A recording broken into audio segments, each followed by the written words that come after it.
একের পর এক কাজ করে চলেছেন অভিনেতা জিতু কামাল। আরও একবার বড় পর্দায় আসতে চলেছেন তার নতুন কাজ নিয়ে। এবার আসতে চলেছে নতুন গোয়েন্দা চরিত্র অরণ্য চ্যাটার্জি।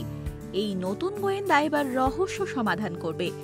এই নয়া গোয়েন্দার ফ্র্যাঞ্চাইজির প্রধান চরিত্রে অর্থাৎ অরণ্যের চরিত্রেই দেখা মিলবে জিতুর। নতুন এই কাজের ফাঁকেই অভিনেত্রী রাফিয়াত রাশিদ মিথিলার সঙ্গে একটি সেলফি পোস্ট করলেন জিতু।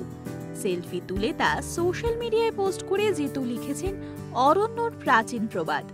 ছবিতে মিথিলা ছাড়াও দেখা মিলল আরজে সায়নের।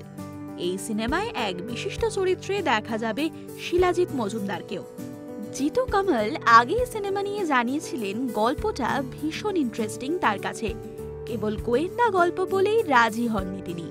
গল্পটা তাকে টাচ করেছিল, তাই তিনি করবেন। যে গল্প তাকে ছুঁয়ে যাবে সেটাতেই তিনি অভিনয় করবে বলেন জানান জিতু।